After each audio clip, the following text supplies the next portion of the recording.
It's hard to look beyond the pandemic, which has shut down so much of our lives in so short a time.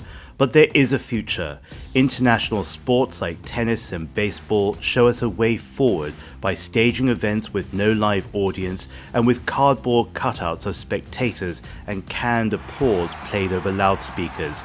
It's not ideal, it feels artificial, but it allows the livelihoods of athletes and people the industry employs to survive, at least for now.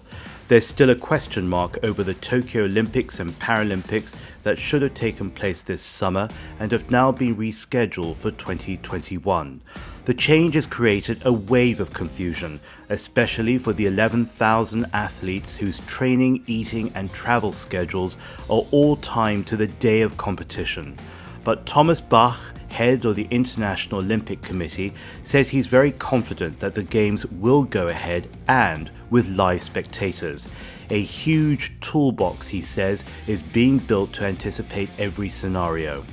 Tokyo takes place less than 6 months before the 2022 Winter Olympics in Beijing, which means in the most optimistic case, East Asia will host millions of visitors from all over the planet in the space of roughly a half year.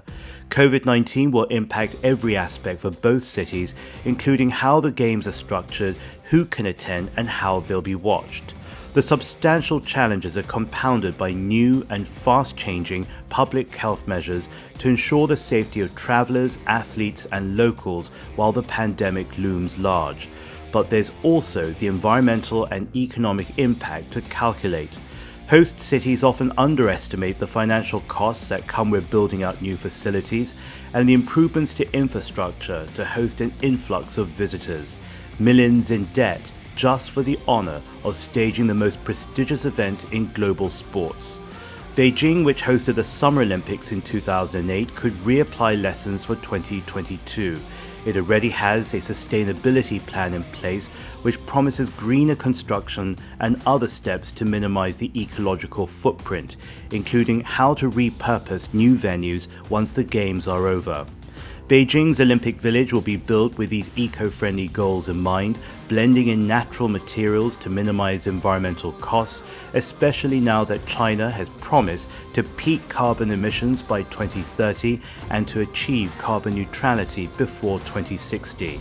There are also plans for a Winter Olympic Museum and Academy to preserve the highlights and relics from these games and help extend the legacy of cultural and economic development beyond 2022. Ahead of time, Beijing opened the Daxing International Airport in September 2019, designed to handle up to 100 million passengers per year. It's nicknamed the Starfish, but the shape and layout are more than an aesthetic feature. The late superstar architect Zaha Hadid had this design in mind to lessen the delays of modern travel and to move passengers as efficiently and sustainably as possible. If all goes to plan, Beijing will become the first city in history to host both the Summer and Winter Olympics, and within 2 decades of each other no less. As the pandemic moves through our communities, keep a lookout as it reshapes the future of sport.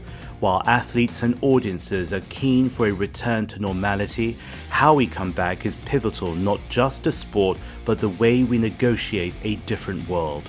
I'm James Chau. The China Current will continue to bring you the human stories around the pandemic. I am James Chau. You're watching The China Current. Follow us on social media at The China Current.